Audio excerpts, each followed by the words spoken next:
Good morning students. पिछले lecture में हम भारतीय राजनीति के निर्धारक तत्व में धर्म की भूमिका को समझ चुके हैं और धर्म जो है वो भारतीय राजनीति या इंडियन पॉलिटिक्स को किस तरह से प्रभावित करता है उसको समझने का प्रयास हमने किया। आज हम देखेंगे कि धर्म जो है वो किस तरह से नकारात्मक रूप में, नेगेटिव रूप में भारतीय राजनीति को प्रभावित करता है। और जब धर्म जो है अपने नकारात्मक रूप को में प्रभावित करता है तो धार्मिकता जो है वो सांप्रदायिकता में परिवर्तित हो जाती है।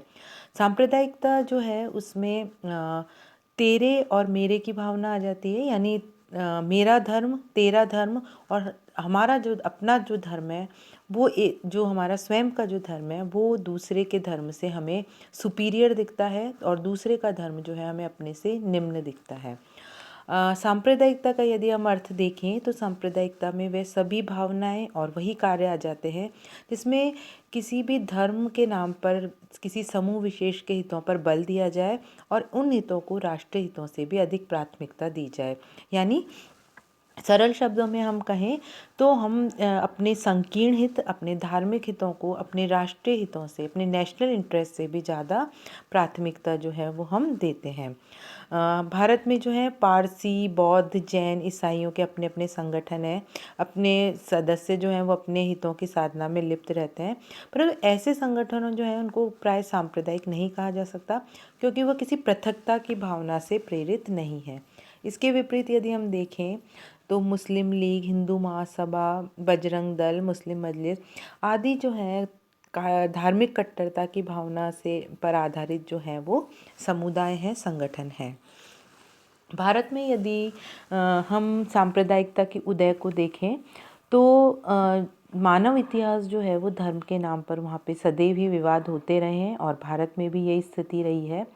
जो हमारा स्वाधीनता का समय था, अंग्रेज़ों ने हमारे पे शासन बनाए रखने के लिए धार्मिक जो हमारे भेदभाव थे, जो हमारे डिफरेंसेस थे धर्म को लेकर, उसका विशेष लाभ उठाया और अंग्रेजी शासन ने सांप्रदायिक भावनाओं को राजनीतिक रूप मिलने का एक कारण जो है यहाँ प्रतिनिधि या निर्वाचित संस्थाओं की स्थापना की। अंग्रेज लोग जो हैं वो भारत में प्रतिनिधित्व का अर्थ जो है अलग अलग समूह, वर्ग, हितों, क्षेत्रों, संस्थाओं और संप्रदायों के प्रतिनिधित्व समझते थे। भारत में अनेक संप्रदाय और जाति हैं और इसी को उन्होंने स्वाभाविक रूप से आपस में उनमें वैमनस्य समझा और इसका उपाय जो है वो अलग अलग धार्मिक समूह को पृथक पृथक प्रतिनिधित्व देने में समझा। तो भारत में जो सांप्रदायिकता की जो समस्या है वो ब्रिटिश जो शासन है उसकी समकालीन है और अंग्रेज़ों ने क्या किया कि भारत में फूट डालो और शासन करो, डिवाइड एंड रूल की नीति अपनाई, जिससे वह हिंदू और मुसलमानों को लड़ाते रहे और अपना शासन जो है वो चलाते रहे। भारत में ब्रिटिश साम्राज्यवाद के निर्माण और विकास में अंग्रेज़ों की कूटनीतिक चाल का हाथ उतना ही था ही, लेकिन साथ साथ जो हिंदू और मुसलमानों के बीच में जो राजनीतिक संघर्ष था वो भी उनके साम्राज्यवाद के निर्माण में सहायक रहा। अब भारत जो है वहाँ पे सांप्रदायिकता विभिन्न धर्मों के निहित स्वार्थों के पारस्परिक संघर्ष जो है उसकी अभिव्यक्ति थी।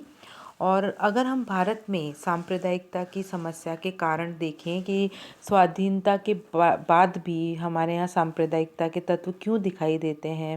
स्वाधीनता से पूर्व तो अंग्रेज़ों ने फूट डालो राज करो की नीति अपनाई थी, लेकिन देश के विभाजन के बाद, सरकार बनने के बाद भी सांप्रदायिकता हमें क्यों दिखाई देती है, उसके निम्न कारण है। सबसे पहला जो कारण है वो है मुसलमानों में पृथक्करण की भावना। आज भी जो है भारत में जो ये मुसलमानों का एक भाग जो है उनमें आज भी पृथक्करण की भावना है और वे अपने को राष्ट्रीय धारा में शामिल नहीं कर पाए हैं। अनेक मुस्लिम नेता जो हैं उन्होंने स्वाधीनता के बाद के इस बात का भी प्रचार किया कि उन्हें मुख्य राष्ट्रीय प्रवाह में शामिल होने के लिए ऐसे राजनीतिक दलों को सहयोग देना चाहिए जिनका विश्वास धर्मनिरपेक्षता, समाजवाद और आर्थिक न्याय है। परंतु इन विचारों का कोई खास प्रभाव नहीं पड़ा और अनेक मुस्लिम नेताओं और संगठनों ने इस बात का प्रचार किया कि अगर हमें मुस्लिम्स का अगर हितों की रक्षा करनी है तो उन्हें राजनीति में एक पृथक इकाई के रूप में भाग लेना होगा। दूसरा जो इसका कारण था सांप्रदायिकता का वो था कि मुसलमानों का आर्थिक और शैक्षणिक दृष्टि से पिछड़ापन। ये सही है कि जो ब्रिटिश काल से ही मुसलमान जो हैं वो आर्थिक दृष्टि से पिछड़े हुए रहे। उनकी आर्थिक दृष्टि जो है वो सुदृढ़ नहीं हो पाई, शैक्षणिक दृष्टि से भी वो पीछे रहे, सरकारी नौकरियों और उद्योग धंधों व्यापार में भी उनकी स्थिति जो है वो नहीं हो पाई सुदृढ़। और मॉडर्नाइजेशन के बाद भी उनका इतना आधुनिकीकरण नहीं हो पाया, जिससे उनमें असंतोष बढ़ा और मनोबल भी उनका गिर गया।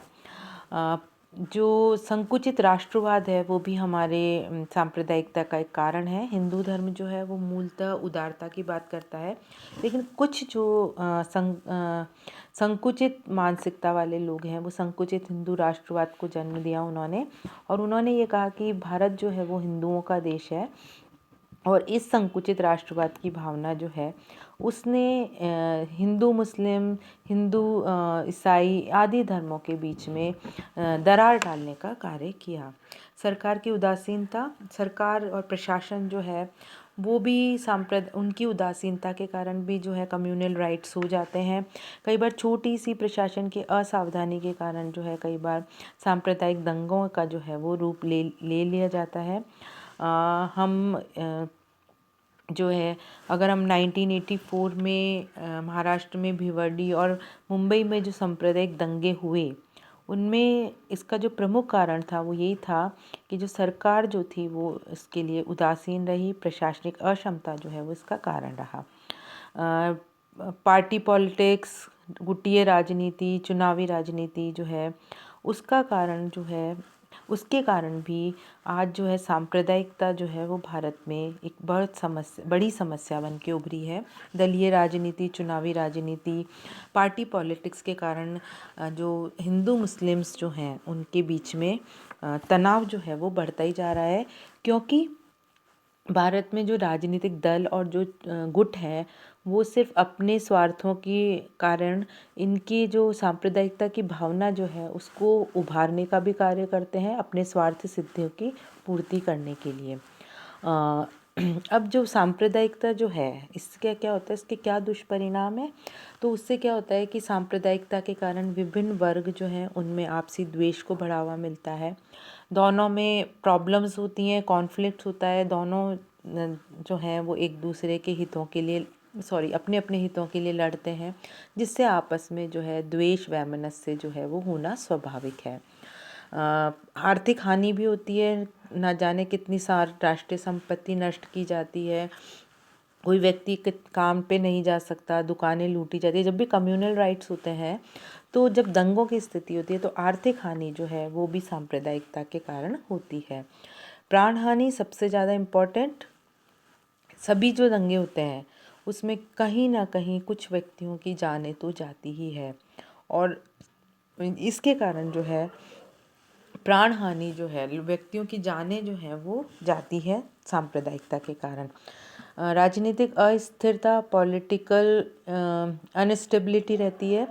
सांप्रदायिकता जो है वो ऐसे सिचुएशन दे देती है जिससे देश में राजनीतिक अस्थिरता आ जाती है, जो हमारी राष्ट्रीय एकता है उसमें बाधा होती है। सभी अपने राष्ट्रीय एकता का मतलब है कि सभी लोग एक होकर रहें, सब आपस में साथ रहें, लेकिन सभी जो सांप्रदायिकता जो है उसमें सभी व्यक्ति अपने अपने हितों के लिए संघर्ष करते हैं, जो राष्ट्रीय हित में सहायक नहीं है। अब हम देखते हैं कि सांप्रदायिकता जो है वो एक भारत के लिए एक गंभीर अभिशाप है, जहाँ पे विभिन्न धर्म और जाति के लोग रहते हैं। तो उसको दूर करने के लिए हम क्या सजेशन दे सकते हैं? तो सबसे पहले ये है कि सरकार जो है वो इस बात का ध्यान रखे कि ऐसा कोई भी कार्य ना हो जिससे सांप्रदायिकता को प्रोत्साहन मिले। सभी जगह इस भावना को प्रोत्साहन दिया जाए कि सभी धर्म जो हैं वो एक साथ मिलजुल कर रहें। सेक्युलर स्टेट के साथ साथ सेक्युलर सोसाइटी की स्थापना करना भी सरकार का मुख्य उद्देश्य होना चाहिए। व्यक्तियों को भी ऐसी मॉरल वैल्यूज़ जो हैं उनमें डेवलप की जाए जिससे वो आपस में मिलजुल कर रहने के लिए प्रेरित हों। सार्वजनिक जीवन जो है उसमें किसी भी क्षेत्र में बहुमत के आधार पर कोई भी प्रवृत्ति पैदा ना की जाए। सभी कार्य ऐसे हों जिसमें माइनॉरिटी जो है उसको भी बराबर का रिप्रेजेंटेशन मिले। सरकार जो है उनको ऐसे लॉज जो हैं बनाने चाहिए जो हर व्यक्ति पर समान रूप से लागू हों, और लॉ जो है इम्प्लीमेंट करते समय किसी भी प्रकार का जाति, धर्म, लिंग, भाषा या संप्रदाय संबंधी भेदभाव जो है वो नहीं होना चाहिए। कई बार क्या होता है कि अनेक संप्रदाय जो हैं वो सरकार में विशेष प्रतिनिधित्व की मांग करते हैं, तो सरकार को ये ध्यान देना चाहिए कि राष्ट्रीय एकता के को ध्यान में रखते हुए इन ऐसी मांगों को उनको नहीं मानना चाहिए। भाषा के आधार पर भी सरकार को अपनी नीति ठीक करनी होगी, क्योंकि यह भी सांप्रदायिकता का एक कारण है। वोट बैंक की राजनीति जो है उसके कारण भी सांप्रदायिकता जन्म लेती है, तो सरकार जो है उसको रोकने का प्रयास करना चाहिए। एंड में हम यही कह सकते हैं कि हमारा जो देश है भारत जो है उसमें अनेक धर्म को मानने वाले अनेक जातियों के लोग हैं। कोई भी ऐसा, शायद ही कोई ऐसा धर्म और जाति हो जो भारत में नहीं हो। भारत को एक धर्मनिरपेक्ष राष्ट्र घोषित किया गया है। इसका मतलब है कि भारत जो है उसमें सभी धर्म समान हैं, लेकिन व्यवहारिक रूप से धर्म जो है वो अभी भी जनता के मस्तिष्क में है। तो हमें जो है, अगर भारतीय राजनीति को बचाना है, भारतीय राजनीति को विकास की ओर अग्रसर करना है, तो हमें सांप्रदायिकता के प्रभाव को बढ़ने से रोकना होगा। और हमें जो है अपने जो उनके संकुचित हितों की पूर्ति करने के बजाय हमें अपने राष्ट्रीय हित, अपने राष्ट्र के प्रति लगाव को देखना चाहिए, और राजनीतिक चेतना में वृद्धि और लोकतांत्रिक मूल्यों के द्वारा ही हम धर्मनिरपेक्ष राष्ट्र को, धर्मनिरपेक्ष समाज को प्राप्त कर पाएंगे। Thank you so much.